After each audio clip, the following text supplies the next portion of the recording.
Hello बच्चों। आशा करती हूँ आप सभी लोग अच्छे होंगे। जैसा कि विषय सूची के अनुसार हमें हिंदी गद्य की भूमिका पढ़नी है। हिंदी गद्य की भूमिका हम लोग क्लास 9 में भी पढ़ चुके हैं। अभ्यास के तौर पर कक्षा 10 में भी पढ़ेंगे, क्योंकि निरंतर अभ्यास से हमें सफलता शीघ्रता से प्राप्त हो जाती है। तो चलिए बच्चों, देखा जाए गद्य क्या है, या इसे दूसरे शब्दों में कह सकते हैं गद्य की परिभाषा या गद्य किसे कहते हैं। तो गद्य छंद, ताल, लय एवं तुकबंदी से मुक्त अर्थात स्वतंत्र, इन सभी चीजों से गद्य क्या होता है, मुक्त होता है, तथा विचारपूर्ण एवं वाक्यबद्ध रचना को गद्य कहते हैं। गद्य शब्द गद्य धातु के साथ यत् प्रत्यय जोड़ने से बनता है। गद्य का अर्थ होता है बोलना, बतलाना या कहना। और देखिए, सामान्यतः दैनिक जीवन में प्रयुक्त होने वाली बोलचाल की भाषा में गद्य का ही प्रयोग किया जाता है। तो दैनिक जीवन में प्रयुक्त होने वाली बोलचाल की भाषा कैसी होती है, गद्य ही होती है।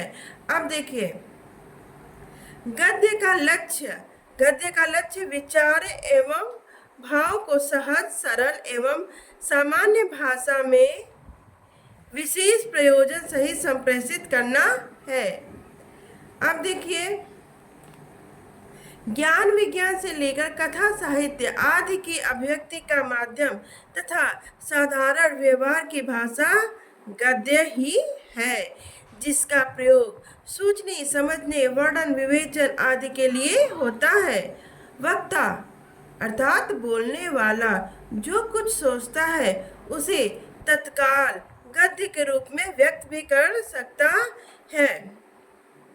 और देखिए, किसी कवि या लेखक के हृदयगत भावों को समझने के लिए ज्ञान की आवश्यकता है, और गद्य ज्ञान वृद्धि का एक सफल साधन है।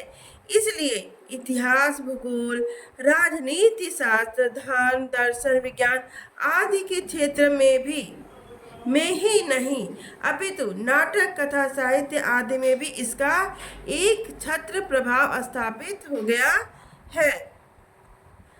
अब यहाँ पे देखिए,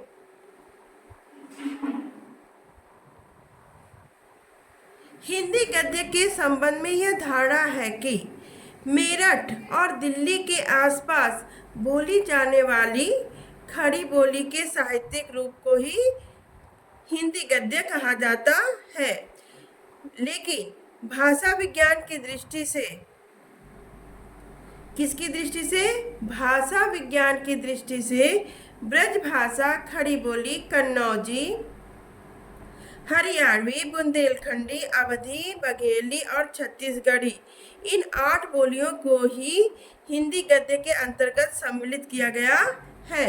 हिंदी गद्य के प्राचीनतम प्रयोग हमें राजस्थानी एवं ब्रज भाषा में मिलते हैं। यदि कोई पूछता है हिंदी गद्य का प्राचीनतम प्रयोग हमें किस रूप में मिलता है, तो प्राचीनतम रूप हमें राजस्थानी एवं ब्रज भाषा में मिलते हैं। अब चलिए बच्चों, देखा जाए गद्य और पद्य में अंतर। तो कोई पूछे गद्य और पद्य में क्या अंतर है, तो इसको हम निम्नलिखित रूपों में या अलग अलग तरीकों से बता सकते हैं। तो इसको जानने के लिए हम इसे पढ़ते हैं। हिंदी साहित्य को 2 भागों में बांटा गया है। हिंदी साहित्य को कितने भागों में बांटा गया है? 2 भागों में। कौन कौन से? गद्य साहित्य तथा पद्य साहित्य। विषय की दृष्टि से गद्य और पद्य में यह अंतर है कि गद्य के विषय, किसके विषय? गद्य के विषय विचार प्रधान, और पद्य के विषय किसके विषय? पद्य के विषय भाव प्रधान होते हैं। गद्य के विषय विचार प्रधान और पद्य के विषय भाव प्रधान होते हैं।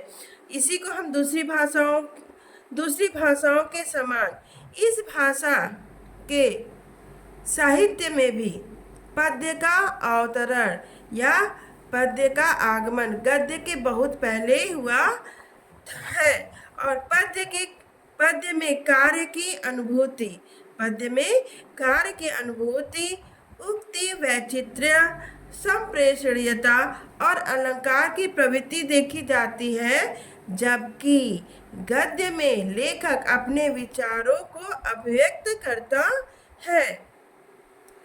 और देखिए, गद्य में तर्क, बुद्धि, विवेक, चिंतन का अंकुश होता है, तो पद्य में स्वतंत्र कल्पना की उड़ान होती है। यहाँ पे देखिए, गद्य में शब्द, वाक्य, अर्थ आदि सभी प्रायः सामान्य होते हैं, जबकि पद्य में क्या होता है, विशिष्ट होता है। गद्य में सामान्य होता है जबकि पद्य में विशिष्ट होता है। कविता शब्दों की नई सृष्टि है, इसलिए इसका कोई भी शब्द कोशीय अर्थ से प्रतिबंधित नहीं होता है। जीवन की अनुभूतियों से उसका भावात्मक संबंध है, जबकि गद्य भावात्मक संदर्भों के स्थान पर उनकी वस्तुनिष्ठ प्रतीकात्मक अर्थ ग्रहण करता है। अब यहाँ पे देखिए, गद्य को निर्माणात्मक अभिव्यक्ति कहा गया है। गद्य को क्या कहा गया है? गद्य को निर्माणात्मक अभिव्यक्ति कहा गया है, अर्थात ऐसी अभिव्यक्ति जिसमें शब्द निर्माता के चारों ओर प्रयोग के लिए तैयार रहते हैं। शब्द निर्माता के चारों ओर प्रयोग के लिए तैयार रहते हैं। गद्य की भाषा काव्य की अपेक्षा अधिक, किसकी भाषा? गद्य की भाषा काव्य की अपेक्षा अधिक स्पष्ट, व्याकरण सम्मत और व्यवस्थित होती है। उक्ति, वैचित्र्य और अलंकरण की प्रवृत्ति भी गद्य की अपेक्षा काव्य में अधिक होती है। गद्य में विस्तार अधिक होने के कारण किसी बात को खोलकर कहने की प्रवृत्ति रहती है, जबकि काव्य में किसी बात को संकेत रूप में ही कहने की प्रवृत्ति होती है। संकेत रूप में ही कहने की प्रवृत्ति होती है। गद्य में यथार्थ अर्थात सच्चाई, यथार्थ का अर्थ होता है सच्चाई। गद्य में यथार्थ, वस्तुपरक और तथ्यपरक वर्णन पाया जाता है, जबकि काव्य में वर्णन सूक्ष्म एवं संकेतात्मक होता है। गद्य में विरल ही वाक्य अपूर्ण होता है, अर्थात गद्य में बहुत कम ही वाक्य अपूर्ण होता है, अधूरा होता है। काव्य में विरले ही का वाक्य पूर्ण होता है। पूर्ण का मतलब काव्य में वाक्य बहुत कम ही पूर्ण होता है। इस प्रकार गद्य और पद्य विषय, भाषा, प्रस्तुति, शिल्प आदि की दृष्टि से अभिव्यक्ति के सर्वथा भिन्न दो रूप हैं और दोनों की दृष्टिकोण एवं प्रयोजन भी भिन्न भिन्न होते हैं, अर्थात अलग अलग होते हैं। गद्य में व्याकरण के नियमों की अवहेलना नहीं की जा सकती। व्याकरण के नियमों की अवहेलना किसमें नहीं की जा सकती? गद्य में। गद्य में व्याकरण के नियमों की अवहेलना नहीं की जा सकती, जबकि पद्य में व्याकरण के नियमों पर विशेष ध्यान नहीं दिया जाता। यद्यपि ऐसा नहीं है कि गद्य में भावपूर्ण, चिंतनशील मना स्थितियों की अभिव्यक्ति नहीं हो सकती और पद्य में विचारों की अभिव्यक्ति नहीं हो सकती, किंतु सामान्यतः गद्य और पद्य की प्रकृति उपर्युक्त प्रकार की ही होती है। अगला, धन्यवाद बच्चों।